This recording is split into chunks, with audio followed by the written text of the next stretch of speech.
उत्तराखंड पर आपका स्वागत है। मैं हूं आपके साथ हेमंत कुमार और चलिए खबरों की शुरुआत इस वक्त की बड़ी खबर के साथ करेंगे। आपको बता दें कि बड़ी और महत्वपूर्ण जानकारी इस वक्त की आईएस आतंकी से पूछताछ में बड़ा खुलासा हुआ है। राम मंदिर निर्माण साइट पर धमाके की योजना इसकी थी। दिल्ली और यूपी में धमाके करना चाहता था। सूत्रों के हवाले से बड़ी जानकारी है। आपको बता दें कि अफगानिस्तान में कुछ लोगों के संपर्क में भी आतंकी था। 7 दिन के पुलिस रिमांड पर इस आतंकी यूसुफ को लिया गया है। आतंकी यूसुफ को बलरामपुर पुलिस लेकर के गई है। बड़ी खबर है इस वक्त की, दिल्ली से एक आतंकी की गिरफ्तारी और उसके बाद कई खुलासे हो रहे हैं। तो राम मंदिर साइट पर इसका बम धमाका करने की योजना थी। इसी को लेकर के बड़ी जानकारी इस वक्त सामने आ रही है। सूत्रों के हवाले से खबर मिल रही है। अब तक की पूछताछ में ये सामने आया कि दिल्ली और यूपी में धमाके करना चाहता था आतंकी। इसकी गिरफ्तारी हो गई है, पूछताछ की जा रही है। अफगानिस्तान में भी कुछ लोगों के संपर्क में था। सूत्रों के हवाले से जानकारी सामने आ रही है और अब 8 दिन के पुलिस रिमांड पर आईएसआईएस के इस आतंकी को लिया गया है। आतंकी यूसुफ से पूछताछ की जा रही है। सुरक्षा एजेंसियां इससे पूछताछ करेंगी, लेकिन फिलहाल हम आपको बता दें कि 8 दिन के पुलिस रिमांड पर है। कई महत्वपूर्ण जगहों पर बम धमाका करने की योजना इसकी थी। सूत्रों के हवाले से खबर आ रही है। तो बड़ी खबर इस वक्त की, दिल्ली से आतंकी की गिरफ्तारी हुई है।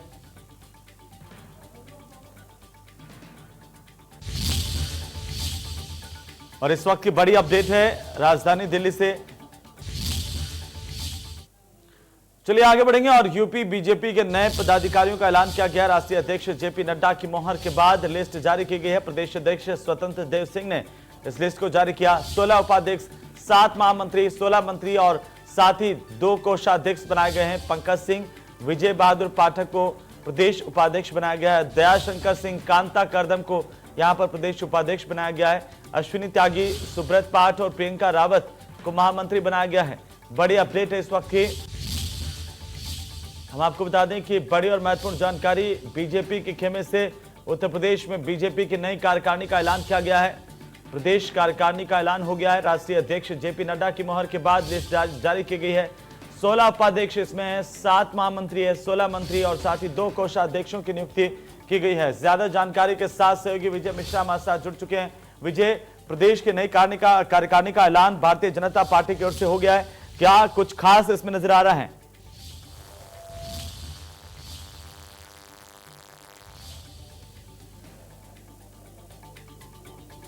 विजय, आप मुझे सुन पा रहे हैं? तो लगता है विजय का संपर्क टूट गया, लेकिन वो लिस्ट हम आपको दिखा रहे हैं किस तरह से यहां पर नियुक्तियां की गई है। बड़ी खबर है भारतीय जनता पार्टी के खेमे से दरअसल प्रदेश कार्यकारिणी का गठन कर दिया गया है, ऐलान कर दिया गया है। अश्विनी त्यागी, सुब्रत पाठक, प्रियंका रावत के नाम शामिल हैं।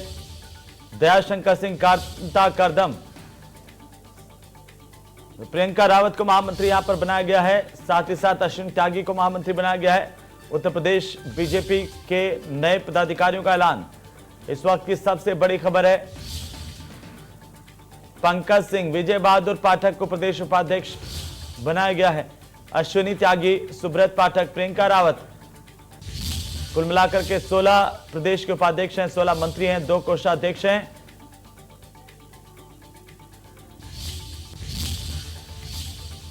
तो चलिए आगे बढ़ते हुए इस वक्त एक और बड़ी खबर है अमरोहा के इलाके से, जहां पर नकली एनसीईआरटी की किताब छापने के मामले में एसटीएफ ने छापेमारी की है।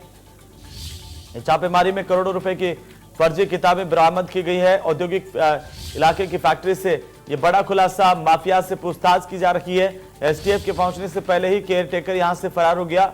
बड़ी और अहम जानकारी, किताब माफियाओं से पूछताछ जारी है। एसटीएफ के पहुंचने से पहले केयर टेकर यहां से फरार हो गया। लगातार छापेमारी और लगातार जो नए तथ्य सामने आ रहे हैं, किस तरह से पूरा एक नकली किताबों का खेल उत्तर प्रदेश में चल रहा था, उसका भंडाफोड़ हुआ है। दरअसल एनसीईआरटी की किताबें जिनको यहां पर छापा जा रहा था, अपने स्तर पर इनको बेचा जा रहा था। औद्योगिक फैक्ट्री पे छापेमारी हुई है। उसके बाद ये सामने आया कि किताबें जो पकड़ी गई हैं वो बड़े पैमाने पर एक गोरख धंधा यहां पर चल रहा था। करोड़ों रुपए की किताबें हैं। एनसीईआरटी के आंखों में धूल झोंकते हुए यहां पर नकली किताबें छापी जा रही थी। एसटीएफ की छापेमारी में खुलासा हुआ। अमरोहा से बड़ी खबर, छापेमारी के दौरान करोड़ों रुपए की फर्जी किताबें बरामद हुई है।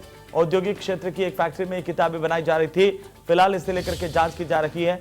जांच के बाद और ज्यादा तथ्य सामने आएंगे। ये पता लग पाएगा कि माफिया किस कदर हावी है देश भर में। इस माफिया के जरिए उत्तर प्रदेश से पूरे देश भर में किताबों का अवैध धंधा किया जा रहा था। तो चलिए, नकली किताब मामले को लेकर एक और बड़ी खबर है। आपको बता दें कि इसी पूरे मामले पर अखिलेश यादव ने हमला बोला है। शिक्षा नीति में बदलाव करने वाली बीजेपी पहले अपने उन नेताओं को नैतिक शिक्षा के पाठ पढ़ाए जो करोड़ों रुपए के नकली किताबों के गोरख धंधे में संलिप्त है। नकली ईमानदारी का चोगा ओढ़े लोगों का सच अब सामने आ गया है। ये अखिलेश यादव ने कहा। ट्वीट करते हुए अखिलेश यादव ने जोरदार निशाना साधा है, क्योंकि भारतीय जनता पार्टी के एक नेता का ये गोदाम और फैक्ट्री का पूरा गोरख धंधा सामने आ रहा है। उसी को लेकर के उन्होंने आरोप लगाया कि भारतीय जनता पार्टी पहले अपने उन नेताओं को पाठ पढ़ाए जो नेता नकली किताबों का गोरख धंधा करोड़ों रुपए का कर रहे थे।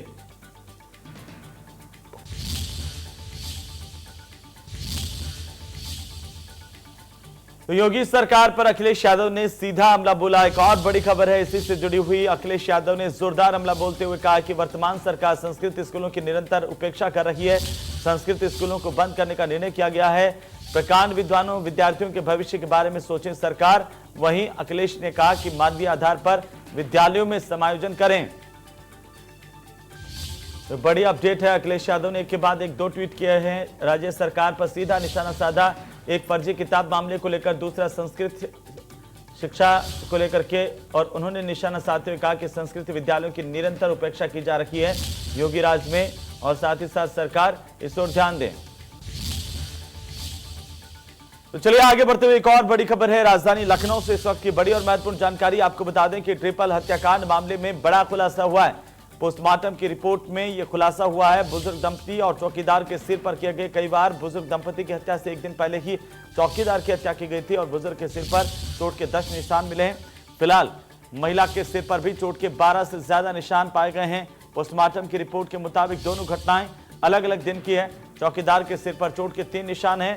3 दिन बीत जाने के बाद भी पुलिस के हाथ अभी तक इस पूरे मामले को लेकर के खाली है। लखनऊ की यह बड़ी वारदात जिसे लेकर के एक बार फिर से सवालों के घेरे में पुलिस ने चौकीदार की पत्नी से पूछताछ की। हत्या को अवैध संबंध से जोड़ते हुए पूछताछ की जा रही है। बुजुर्ग दंपति की हत्या को संपत्ति विवाद से जोड़ा गया है। बेटे और बहू को हिरासत में लेकर पुलिस पूछताछ कर रही है, लेकिन अभी भी पुलिस के हाथ इसलिए खाली है क्योंकि पोस्टमार्टम की रिपोर्ट से बड़ा खुलासा हुआ है।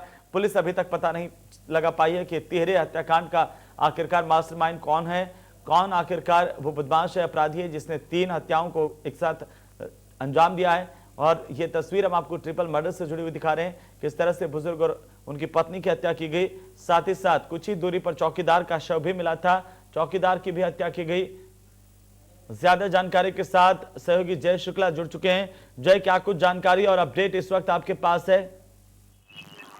ये बिल्कुल आपको बता दें कि जो 2 दिन पहले राजधानी लखनऊ के निगोहा में तिहरे हत्याकांड में कुछ मामले निकलकर सामने आए, जो कि आपको बता दें कि पोस्टमार्टम रिपोर्ट से ये कंफर्म हो गया कि तीनों लोगों की हत्या किसी भारी हथियार से की गई थी, सर पर वार करके की गई थी। कई वार किए गए हैं, जिसमें आपको बता दें कि चौकीदार का जो शव मिला है वो बुजुर्ग दाम्पत्य की हत्या से एक दिन के पहले की घटना बताई जा रही है।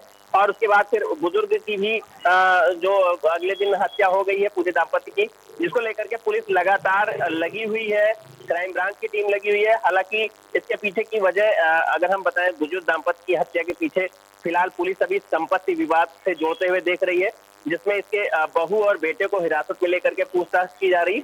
वहीं अगर हम चौकीदार की हत्या की बात करें तो उसको अवैध संबंधों से लेकर के जोड़ रहे हैं पुलिस, जिसके लिए उसकी पत्नी को हिरासत में लिया गया है और उससे पूछताछ की जा रही है। तो लगातार पुलिस अभी फिलहाल पूछताछ कर रही है, जांच कर रही है, लेकिन अभी लगभग तीसरा दिन है आज, अभी तक पुलिस के हाथ खाली है। जी चलिए, बहुत बहुत शुक्रिया जय तमाम जानकारी के लिए।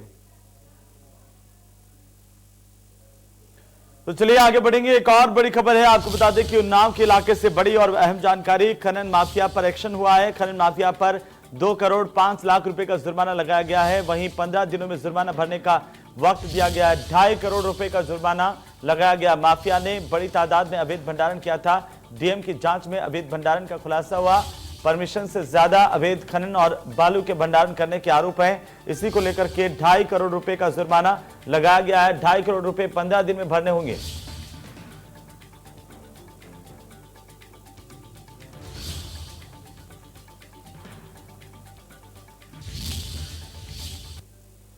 परियर पर एक ठेका हुआ है, वहाँ पर बाकायदा उनकी जो शुल्क है वो दे के करते हैं, लेकिन बीच में ये शिकायत प्राप्त हुई थी कि जितना उनका आवंटन है या जिस रकबे पर है उससे अधिक खनन किया जा रहा है। उस पर तत्काल टीम भेजी गई थी और टीम में पूरी रिपोर्ट आई है और उस पर हम लोगों ने जुर्माना आरोपित किया है। उस पर उसे 15 दिन का समय दिया गया है कि 15 दिन के अंदर जुर्माना जमा करें, अन्यथा भू राजस्व की भांति वसूली की जाए। तो चलिए, ज्यादा जानकारी के साथ सहयोगी गौरव हमारे साथ जुड़ चुके हैं। गौरव, क्या कुछ जानकारी है? अवैध भंडारण को लेकर के एक्शन में दिखाई दे रही है प्रशासन की टीम? बिल्कुल हेमंत, मैं आपको बता दूं कि जिस तरीके से लगातार इंडिया न्यूज जो है वो गंगा में हो रहे बालू खनन को लेकर लगातार खबरें अपने दर्शकों को दिखाता है, वहीं अब इसी कड़ी में एक मामला देखने के लिए मिला जहां पर भंडारण किया गया था बालू का गंगा में अवैध में खनन करके, और जिसमें अवैध खनन भी पाया गया है डीएम की जांच में, और भंडारण में भी जो बालू इकट्ठा की गई वो भी अवैध रूप से काफी जितना मानक था उसके अधिक वो बालू इकट्ठा की गई। वहां पे भंडारण किया गया।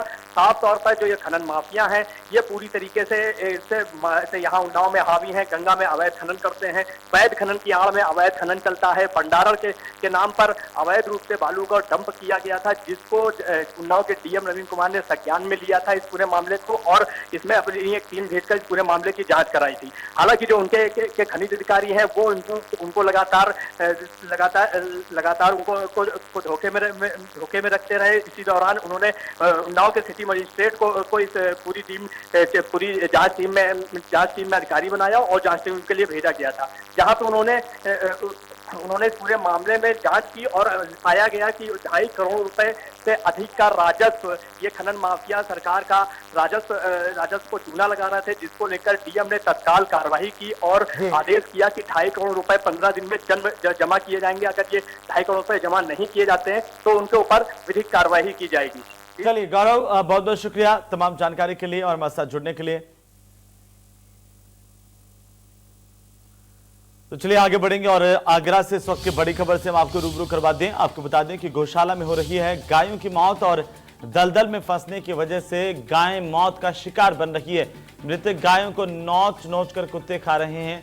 जिले की सबसे बड़ी गौशाला है, सरकार की ओर से सहायता भी दी जाती है, लेकिन इसके बावजूद भी गायों की जो हालत है वो चिंताजनक बनी हुई है। न प्रशासन इसकी सुध ले रहा है, न गौशाला के संचालकों पर किसी तरह की कोई कार्रवाई हो रही है। ज्यादा जानकारी के साथ सहयोगी संजय हमारे साथ जुड़ चुके हैं। संजय, क्या कुछ जानकारी? गौशाला में गाय मर रही है और चारों तरफ चुप्पी है।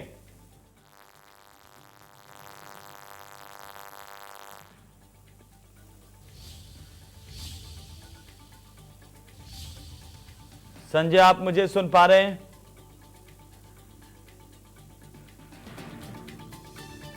मृतक गायों को कुत्ते नोच रहे हैं और हालत इतनी दयनीय है कि आप अगर इन तस्वीरों को देख पाएंगे तो सोचेंगे कि आखिर ये हो क्या रहा है। जिस गाय के नाम पर इतनी राजनीति होती है, जिस गाय के नाम पर इतना अरबों रुपए का बजट खर्च किया जाता है, उसी गाय की दुर्दशा का जिम्मेदार आखिरकार कौन है? तो चलिए आगे बढ़ेंगे। कानपुर देहात में वकीलों की गुंडई सामने आई है। इस वक्त की एक और अहम खबर है। आपको बता दें कि युवक के साथ मारपीट का वीडियो सामने आया है। दरअसल कार में खरोंच आने पर वकीलों में लात घुसे चले और युवक की पिटाई से वकीलों ने पिटाई करने से इनकार हालांकि किया है। सिकंदरा थाना इलाके का मामला, जिसकी एक्सक्लूसिव तस्वीर हम आपको दिखा रहे हैं। कैसे आखिरकार कानपुर के देहात इलाके में वकीलों ने इस युवक के साथ गुंडई की, मारपीट की, कानून की दलीलें देने वाले ये लोग। देखिए इस शख्स को जरा गौर से देखिए कि ये वकील नजर आता है आपको। वकील के नाम पर गुंडई किस तरह से हुई है, ये देखिए किस तरह से मारपीट करता हुआ युवक कैमरे में कैद हुआ है। कानून की बात करने वाले ये लोग गुंडई पर उतर आए, कानून को अपने हाथ में लिया। इस युवक को जमकर पीटा गया, इसके साथ मारपीट की गई। इस शख्स की शक्ल देखिए आप। चलिए आगे बढ़ेंगे। गोंडा में दबंग की गुंडई का वीडियो वायरल हुआ है। आपको बता दें कि युवक को डंडों से पीटा है, पीड़ित युवक रहम की भीख मांगता रहा, लेकिन इसके बावजूद भी पीटने वाले का दिल नहीं पसीजा। सोशल मीडिया पर यह तस्वीरें वायरल हुई है। एक्सक्लूसिव तस्वीरें हम आपको दिखा रहे हैं। नगर कोतवाल इलाके का पूरा मामला है।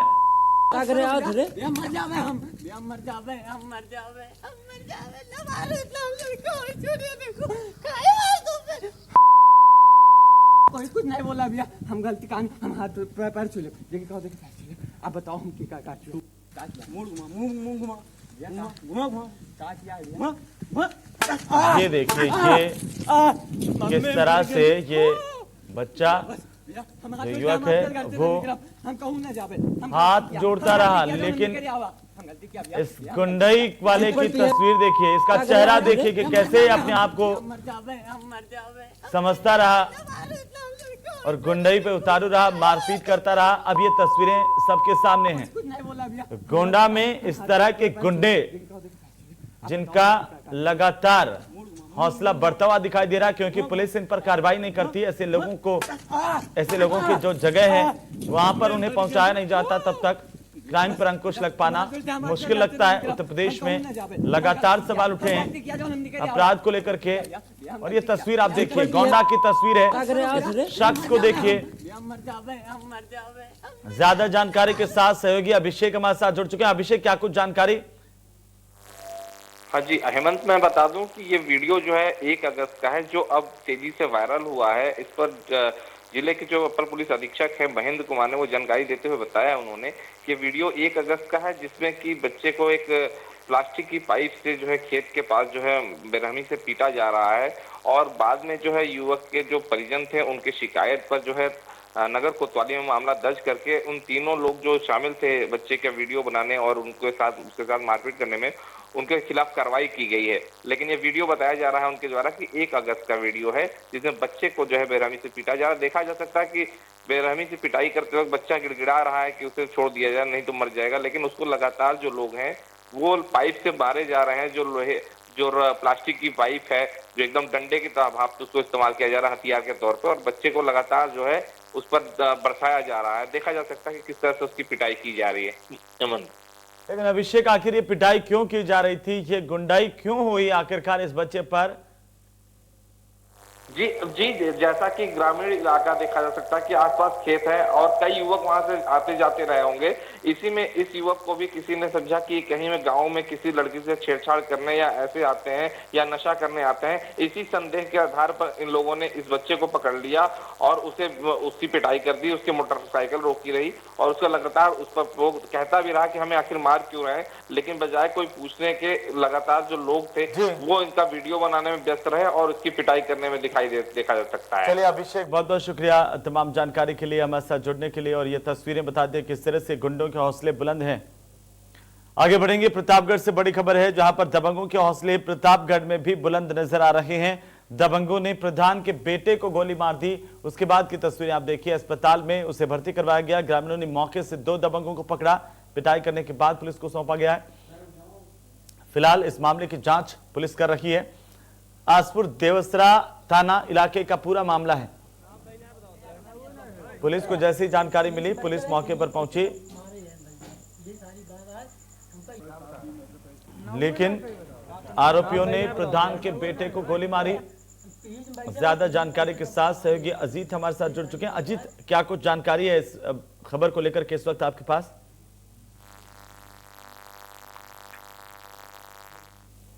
अजीत, आप मुझे सुन पा रहे हैं?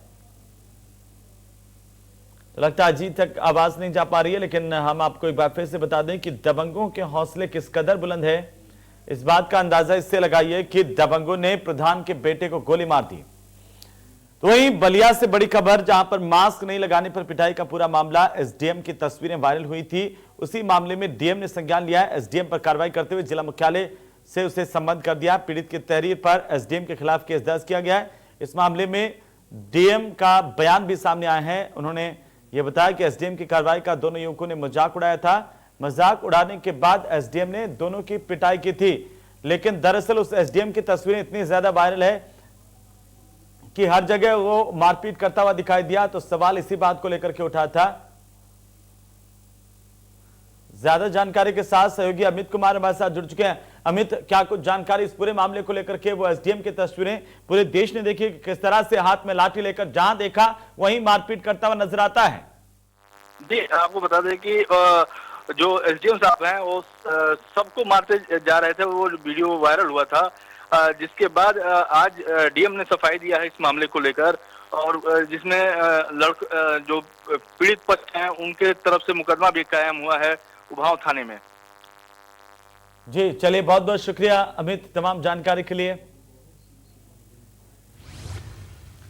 तो वहीं आगरा से बड़ी खबर है, जहां पर जान जोखिम में डालकर सफर कर रहे हैं लोग और राजस्थान सीमा से यूपी की सीमा में प्रवेश कर रहे हैं। तस्वीरें हम आपको दिखाते हैं।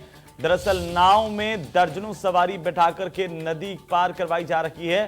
तस्वीर से पहले आप देखिए राजस्थान की सीमा से उत्तर प्रदेश की सीमा में किस तरह से प्रवेश हो रहा है। नेबोहरा थाना इलाके का पूरा मामला, और यह तस्वीरें आपकी टीवी स्क्रीन पर, एक्सक्लूसिव तस्वीरें इंडिया न्यूज उत्तर प्रदेश उत्तराखंड पर।